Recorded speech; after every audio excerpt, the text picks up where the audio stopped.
नमस्कार दोस्तों, Indian defence affairs channel पे आपका बहुत बहुत स्वागत है। इसको लाइक कीजिए, सब्सक्राइब कीजिए और शेयर कीजिए। दोस्तों, आज हम बात करने वाले हैं भारत की रणनीति के ऊपर कि वो कैसे तालिबान को घेर रहा है।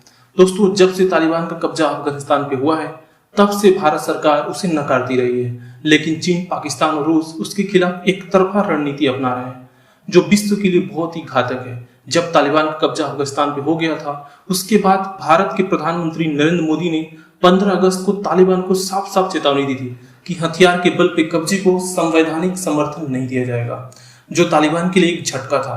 कल फिर मोदी जी ने वही बात एससीओ संघाई सहयोग संगठन बैठक में भी दोहराई कि हथियार के बल पर किए कब्जे को संवैधानिक समर्थन नहीं दिया जाएगा, क्योंकि अफगानिस्तान का सबसे ज्यादा असर भारत पे होने वाला है। उन्होंने साफ साफ कहा कि अफगानिस्तान में सत्ता परिवर्तन बातचीत के द्वारा नहीं हुआ है, जिससे अफगानिस्तान में कट्टरता बढ़ेगा और आतंकवादी विचारधारा को बल मिलेगा, जिससे वो और भी दूसरे जगहों पे जबरदस्ती सत्ता परिवर्तन के लिए लोगों को उकसा सकते हैं, जो आने वाले समय में विश्व के लिए खतरा हो सकता है। आगे उन्होंने कहा कि इससे पूरे क्षेत्र में ड्रग्स और मानव तस्करी बढ़ सकता है, जिससे पूरे क्षेत्र में अस्थिरता का माहौल बन सकता है।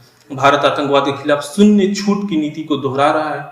इस बात का बाकी सदस्य रूस और चीन ने भी समर्थन किया और सभी देशों ने आतंकवाद को खतरा बताया। लेकिन शुक्रवार को रूस के राष्ट्रपति ने कहा कि तालिबान की सरकार समावेशी नहीं है, लेकिन उसके साथ संबंध रखना जरूरी है, क्योंकि ये अफगानिस्तान की अंतिम सरकार है। रूस यहीं पे पलटी मार गया, क्योंकि रूस इस समय पाकिस्तान में निवेश करना चाहता है, जिसके लिए वो भारत को दरकिनार कर रहा है। रूस दो पहियों पे चलने की कोशिश कर रहा है, जिससे वो गिर भी सकता है। आप जानते हैं कि दो जो टांगों से चलता है तो हमेशा वो गिरता ही है।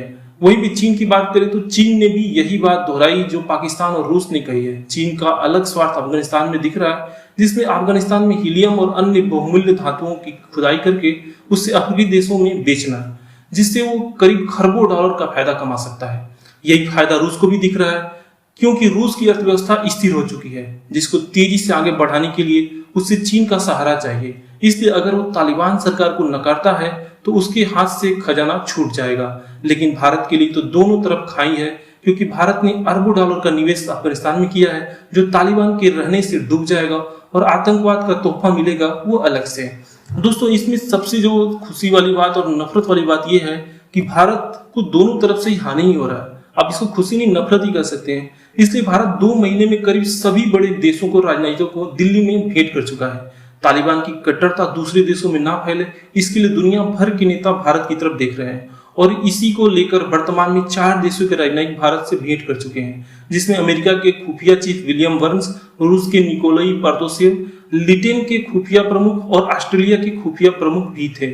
और भी अभी ईरान, सऊदी अरब और यूएई के रक्षा प्रमुख भारत आने वाले हैं। इन सभी देशों को अफगानिस्तान में चीन की मौजूदगी की वजह से चिंता हो रही है, क्योंकि जब जब चीन की शक्ति बढ़ी है उसने दूसरे देशों के क्षेत्रों पे कब्जा किया है। और कल सऊदी अरब के रक्षा मंत्री भी आए थे, जिन्होंने साफ साफ तालिबान को समर्थन देने से इनकार कर दिया तथा भारत में निवेश करने की भी इच्छा जताई, जो भारत के लिए खुशी की बात है। इसको सुन के तालिबान को तगड़ा झटका लगा है और भारत को तो खुशी की लहर दौड़ गई है। तो दोस्तों, भारत कैसे घेर रहा है तालिबान को, इसके बारे में मैंने बताया आपको। और अगर आपको ऐसी ही नई नई जानकारियां चाहिए, जिससे कि भारत की रणनीति क्या है, भारत हमेशा आतंकवाद के ऊपर कैसे रणनीति अपनाएगा, चीन के खिलाफ कैसे रणनीति, अमेरिका के खिलाफ कैसे रणनीति है, इन सारी रणनीति के बारे में बताऊंगा आपको वीडियो बना करके। तो ऐसी जानकारी को जानने के लिए आप मेरे चैनल को लाइक कीजिए, सब्सक्राइब कीजिए और इसे शेयर कीजिए। और जो आपकी राय है उसे कमेंट में जरूर बताइए, जिससे मुझे मोटिवेशन मिलेगा दोस्तों कि मैं आगे और कैसा वीडियो बनाऊं। तो आप अपनी राय जरूर बताएं, जिससे मुझे पता चले कि मुझे किन विषयों की वीडियो बनाना चाहिए। धन्यवाद।